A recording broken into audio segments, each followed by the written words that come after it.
Hi. Does anybody have a remedy for slowing down time? Because I'm just finding at the moment time is totally running away with me.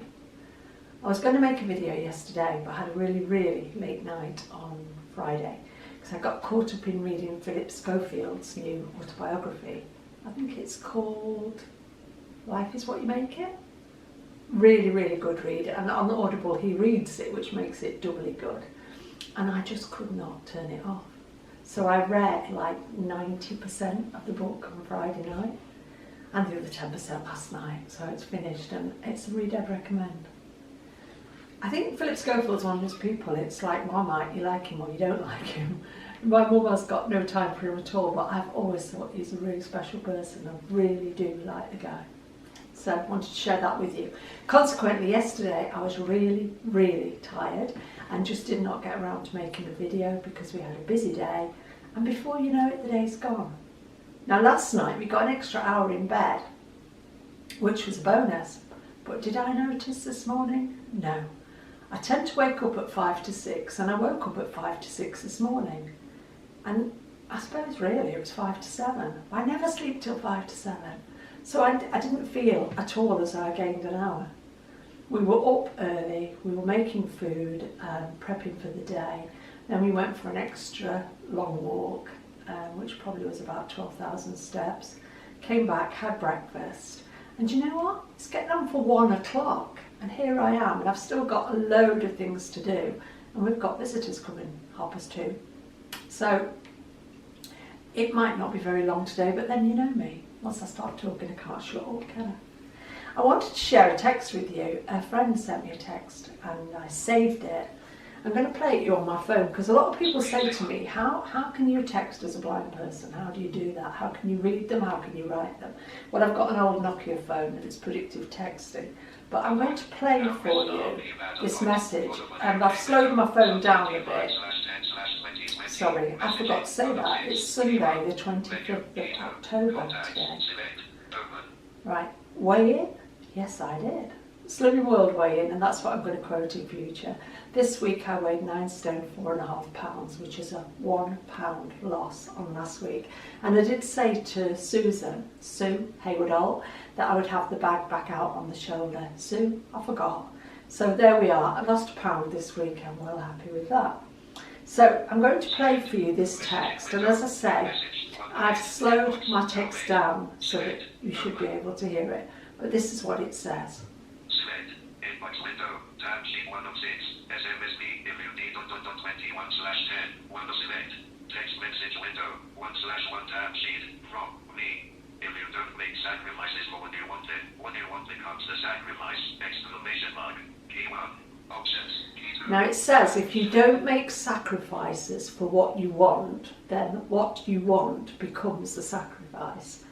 That speaks volumes to me, because if I'm not prepared to sacrifice my greedy nature and the I want it now, I want it and it's off my plan, I want it and it's full of sugar, I want it and I shouldn't really be eating this. If I'm not prepared to sacrifice those feelings for what I do really want, and what I do really want is to be slim, then being slim will become the sacrifice. And if I continue to pay heed, pay attention and mess around, doing all the things I know I shouldn't be doing will get me right back to where I used to be. Now today I'm not where I want to be, but I sure as hell ain't where I used to be. I'm like 78 pounds down or 77.5 pounds down. I want to be at 82 pounds down, but if I keep paying attention and doing the things I know I shouldn't be doing, then I'm going to sacrifice being slim. That's not where I want to be today. That's not a sacrifice I want to make. So I really felt like I wanted to share that, because if what you're doing is like what I do sometimes, and messing around with the plan, tweaking, treating, saying, oh, I can get away with this, then the chances are that ultimately we could all sacrifice what we really want, which is the weight loss.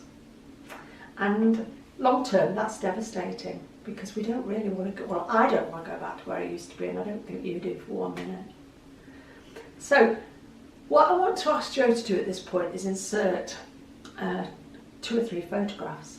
2 of the photographs are photographs of our fridge as it was on Monday morning of this week. I just asked Joe on Monday morning, we'd shopped at the weekend, and I just asked Joe on Monday morning, take photographs please of both of our fridges. We have a fridge in the kitchen, which is right by where I'm standing here, and we have one in the pantry. And this is how our fridges should look, and on any given day that we open them. They should be full of fresh produce, loads of potatoes, the right kind of milk, that I use milk, Joe doesn't, fruit in the bottom drawers, fresh greens, all the things that we should be eating.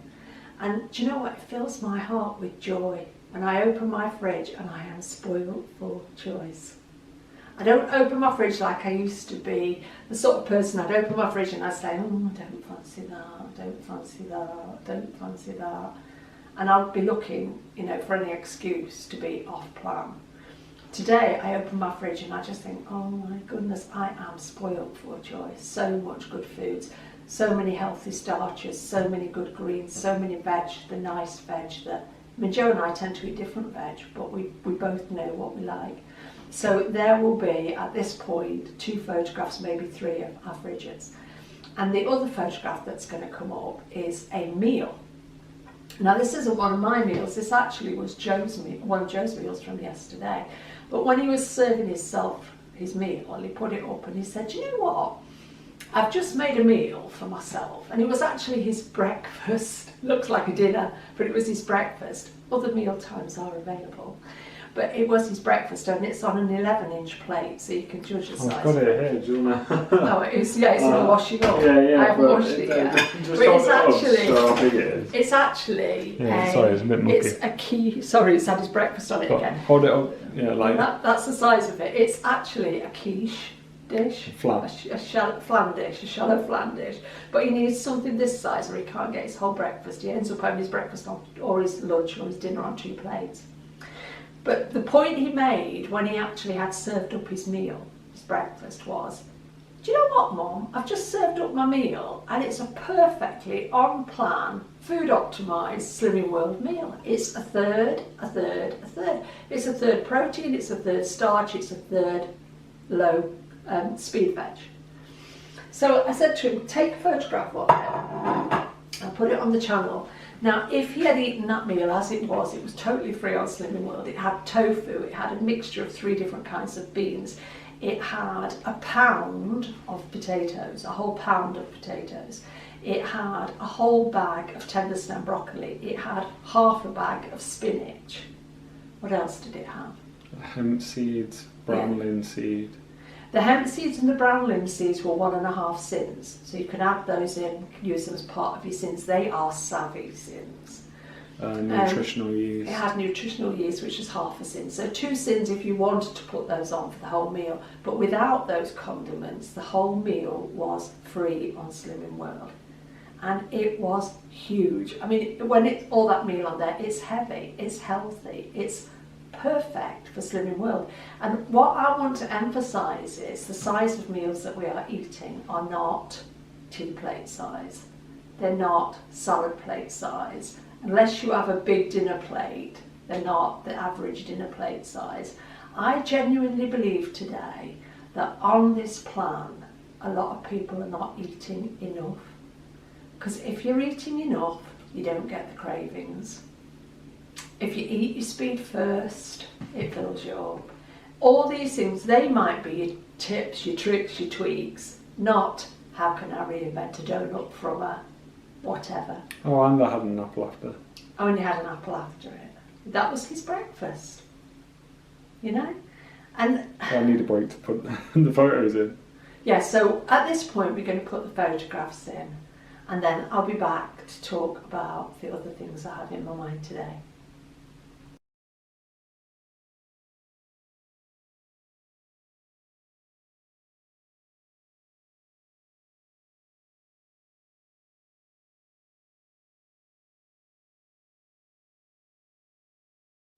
Right, back after the photographs. The next thing I want to speak about is this. This fella, this is the sauerkraut juice that I was talking about last week, but this is the kimchi version. Now when I watch American vlogs, like lifestyle vlogs, family vlogs, you'll hear Americans often talk about something called fire cider, which they make themselves. And it has onions and it has garlic and it has all these what I call hot things in it. And a lot of Americans, especially the homesteaders, will take this, and it's like a preventer for coughs and colds and flus and bugs and germs in the autumn. Tincture. Like a tincture for the coughs and colds and flus and germs and things in the winter. Well, I think kimchi is like that, because can you read you've got one over there, Joe, can you read the ingredients from this? Yeah. And we have to say that you were a bit sceptical at first, weren't you? I was totally sceptical because of some of the ingredients. I do not like ginger at all, because when I was pregnant and had a lot of morning sickness, my doctor advised that I used to sniff ginger oil, and ever since then I only have to smell ginger oil and it's morning sickness, I feel ill. I mean, 26 years now, I've got 27 years nearly now, I've got over myself, but I was totally sceptical because a lot of the things in here I was a bit like, no, I can't take that. But what are they, Joe? So you got white cabbage, carrot, mooli radish. Oh, that's one of those big radishes. Red pepper, onion, root ginger, chili pepper, garlic, and pink Himalayan salt. Yeah, I mean, chili pepper, garlic, ginger, I love garlic, I could eat that raw, but the combination of all those things, I was a bit like, no. Anyway, we have a little 25ml spirit measure, and every day we take 25 mils of either this kimchi one or the sauerkraut juice. Sauerkraut juice I love.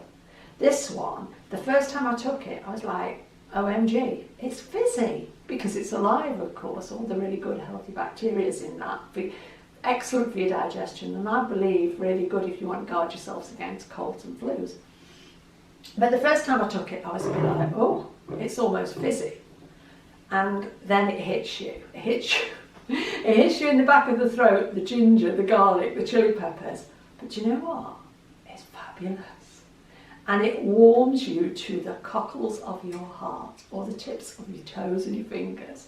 So I take that when we come back in from walking in the morning, and I am feeling even better than the brilliant, well, I've been like saying for weeks now how well and how fit and how good I'm feeling.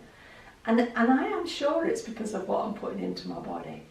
But it blows me away that something like that can actually give you that zap of energy and enthusiasm and just make you feel so darn good. Now, what I'm talking about feeling good, a lady often comments on my channel called Mariah Busby. Hi Mariah. If you're interested in how to eat healthily, have a look at some of Mariah's comments, because she often shares the way she eats. She is predominantly plant-based like me, but oh my God, she's into big meals, she's into healthy meals, and she's like me, she loves her food. And I want to try with my channel to actually encourage people to come away from the idea of dieting to the idea of eating healthily, eating plenty, and overcoming the cravings. Because when I'm dieting, I know I'm dieting. I could call Slimming World a lifestyle, and behind the scenes I'd be on a diet, because I'm cutting back. I'm carefully avoiding sins. I see people who make a vlog, share what they eat in a day, and didn't I do well? I had half a sin.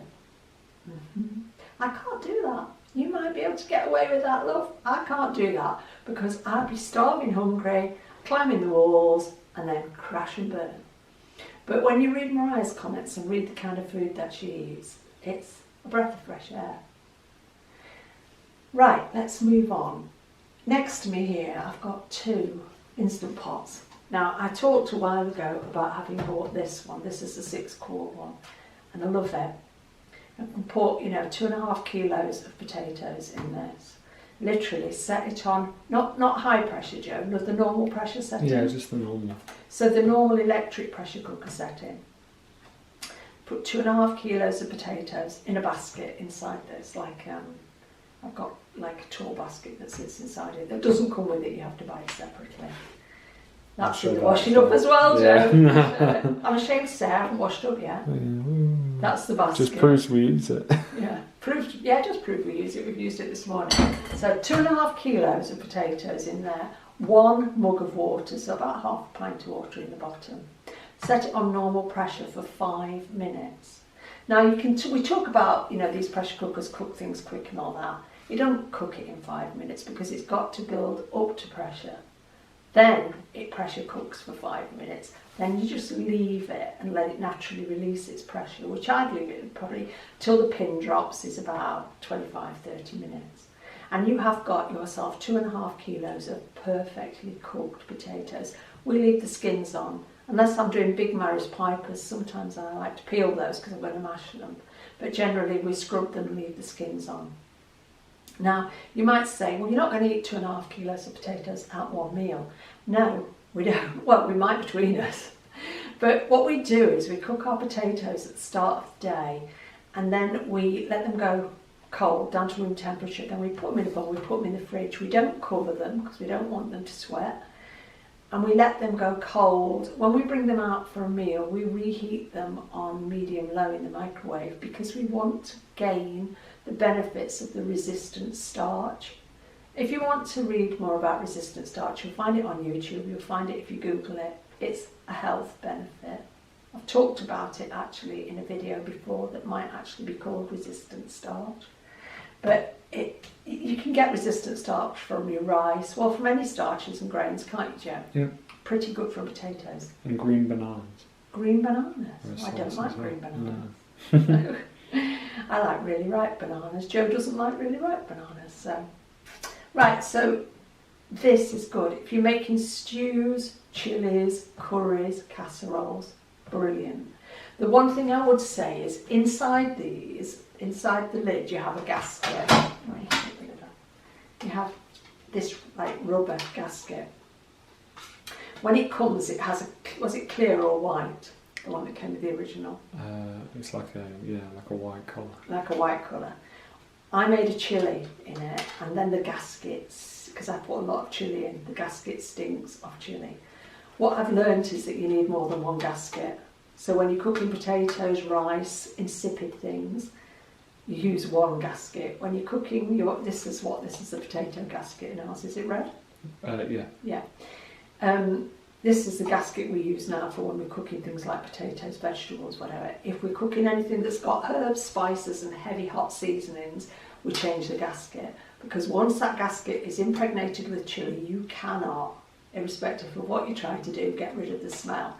And you don't want that if you're cooking sweet things or if you're cooking rice and whatever. So that was an expensive lesson for me. What we did this week, put that on there.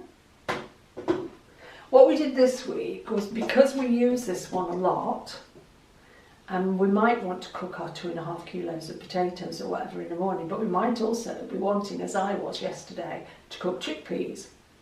So we invested in a baby one. This is the 3-quart one. Now, I don't think that if you're going to buy one Instant Pot, that's the best one to start with. I think that's great for a secondary one. This one, 6 quarts, I'll show you the size of the liner. You can cook a small amount in this or you can cook a large amount in it. That one, you're limited. So you couldn't put a big piece of meat or gammon or whatever as easily in that one. That one I would cook, say, a kilo and a half maybe of potatoes. I might cook 400 grams of dried beans. I can do all of those things in this one. And for the extra £20, because this is 89, that's 69, for the extra £20, if you're only going to buy one, I'd go for this one. If you've got a big family, you can get a bigger one than this. I think there's this is a 6 quart, you can get an 8 quart. So it depends on the size of your family. If you're on your own and you're only going to be cooking for one person the majority of the time, or maybe for two, that one is fine. But do you know what? I don't know how we manage without them, do you, Joe? No, they were quite daunting when we first got it. Yeah, when we first had it, we were like, we are not too sure. Yeah, we weren't too sure because we're not used to pressure cookers. And all this business about releasing, quick release pressure and all that, and the flipping thing went all around the kitchen, and it was like, oh my God, there's water going everywhere. But what we've learnt now is we've learnt the timing for doing things and letting it release its own pressure. There's very little we would cook today where we would instantly release the pressure. I mean, we've used both of these this morning, but what we did was we set them up before we went to bed last night. So they actually did their thing before we even woke up this morning because they've got timers on. They've got sauté settings. I'm not sure, they've got grain settings and everything. Some of them you can make yoghurt in. You can do hard-boiled eggs. I don't know if ours has actually got the egg setting, but I did hear somebody, I think it was Sarah from our Tribe of Many, said 3 minutes and you could do like two dozen boiled eggs at a time in it. But putting them in a basket, you'd have to check that. I'm not sure why anybody would want 2 dozen boiled eggs, but I think if you're on Slimming World, you probably snack on them. Yeah, so we're not paid to advertise. We bought both of these from Amazon with our own money, but I just want to say they are one of the things I would not want to be without now that I've got used to it, like my air fryer. You know, we don't make Slimming World chips, but Joe does a pretty good onion and mushroom mix in the air fryer, which you then put into dirty rice, and very, very tasty. Yeah, stuffing rice. I might do a Well, video stuffing of rice, yeah, it does a sage and onion one with mushrooms, and honestly, it just smells like sage and onion stuffing. It's gorgeous. So yeah, advertising for Instant Pot, but other brands are available, and we did buy them with our own money. I want to encourage people to really get into prepping food. Because when we talk about it on Slimming World, we talk about, you know, prepping salads, prepping veg and that. But we are trying now to get a lot of our food prep and our peeling, mixing, chopping, cooking in a lot of situations done before we go out walking in the morning. And it is saving us so much time during the day. So there we are. I think that's all I've got to share today. We've had a good week. the results of Apple Week. The results of Apple Week. We went to Marks and Spencer's and we bought ourselves a good load of apples. Have you got the red pippin on your list? Because we did already have those in the fridge. All right, no, I didn't know. But I'm going to ask Joe to tell you what apples we bought and what we've eaten. Somebody recommended in the comments last week russets, and everywhere we went was sold out, but we did eventually find some in Asda. And you know, russet apples, 6 for 99p. How the hell could you go wrong at that price? Something I want to say as well, something that always strikes me. I talk to a lot of people who say, oh, but I don't like vegetables. Oh, but I don't like fruit. Okay, I'll take that. Vegetables, I used to not like vegetables until I started cooking them properly because I had a memory of how my mother stewed everything. But also I want to say to you, if you don't like carrots, carrots are a vegetable. Well, so is a pea, so is a runner bean, so is, think about it, Brussels sprouts, cauliflower, every kind of cabbage you can imagine, and there are so many. I don't think there could be anybody on this planet who didn't like all of those vegetables. Now I'm going to give a mention here to Tracy Mouse, because I love to watch when she does a proper dinner how many vegetables she puts on her plate. I would say Tracy's mum taught her to cook the old-fashioned way from scratch, and she respects her veg. I watch a lot of other people who use very, very little in the way of vegetables. That makes me sad. To see somebody open a tin of carrots on Slimming World makes me very sad. No fibre, no taste, no good for you. This morning I had from Asda amaranthine broccoli, which is kind of like tender stem. And the first time I tried that, which wasn't that long ago, maybe like a month or so, yeah. The first time I had it, I didn't like it. I said to you, it tasted like wet dogs, and I prefer tender stem. How do you know what wet dogs taste like? You know the smell. It's like what biscuit. you imagine the taste. Yeah. That smell tastes like.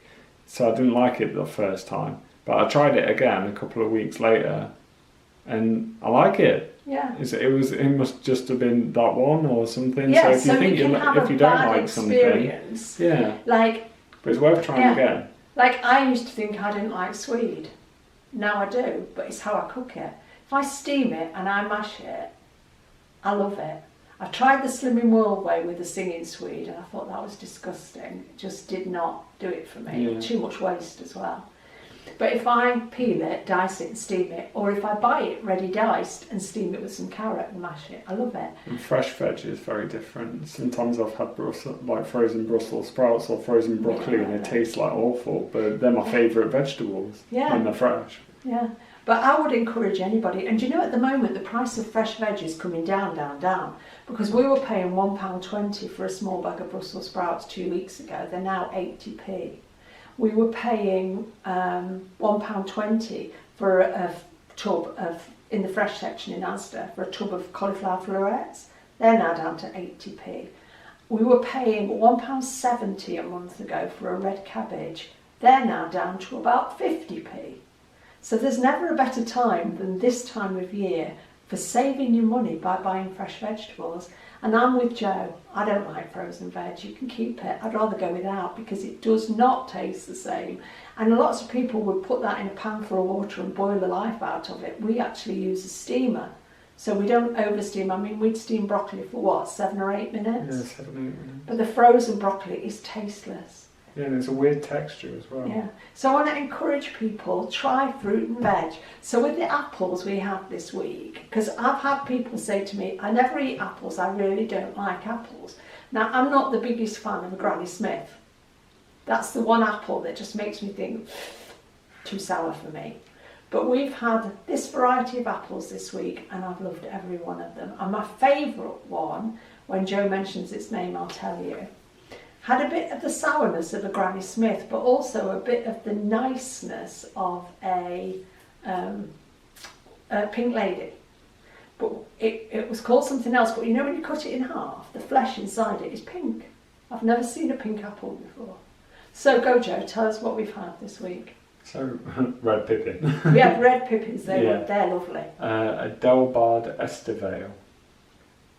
Are they English? Yeah, they were. Yeah, all these ones are, they're all English. Like heritage British brand things, yeah. Pink Lady, Cox. They're lovely at the moment. Russet. They are really nice and they're cheap in Asda. Kissabel.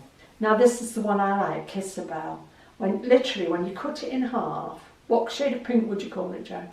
It's almost like tomato red. It's really weird, like a fuchsia-y, reddy, pinky colour. Absolutely lovely. They're in Marks and Spencer's. It's not like anything I've ever seen before. It's really odd. I've never seen a pink apple before. And any others? Yeah, Braben. Yeah. And a Lawton Superb.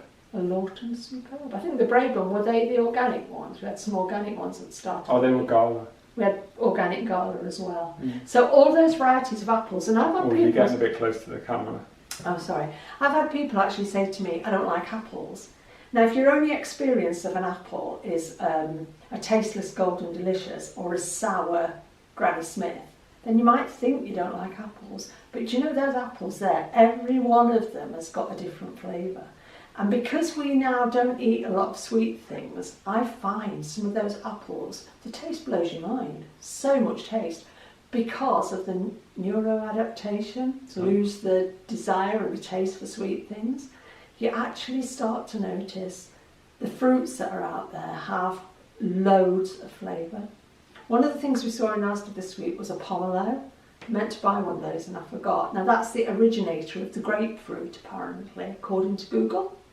So I might try and get one this week. But I think for this week, moving on, we'll still eat a lot of apples this week, but I think for this week is going to be potatoes. We went into Marks on Thursday and we came back with 6 different kinds of potatoes. My favourite at the moment is Maris Piper, the bigger potatoes. Your favourite is Maris Peer. I like the Maris Peers. Yeah, but that's it this week. We're going to try as many different potatoes as we can. We'll report back on that next week. But potatoes, don't have 1 or 2, have a pound, which is 454 grams. Have a 30 plate. Yeah, we'll get a bigger plate, Yeah, get more a big potatoes. plate, yeah. I have about 400 to 450 grams of potatoes at a time because I just love them. Nobody got fat eating potatoes. The problem is chips when you drench them in fat. The problem is mash when you load it with butter. The problem is roasties when you roast them round the meat and you stick a load of fat or grease on them. Potatoes per se are not fattening. Right, I'm off. Have a great week, everybody. Shalom. We'll see you next week.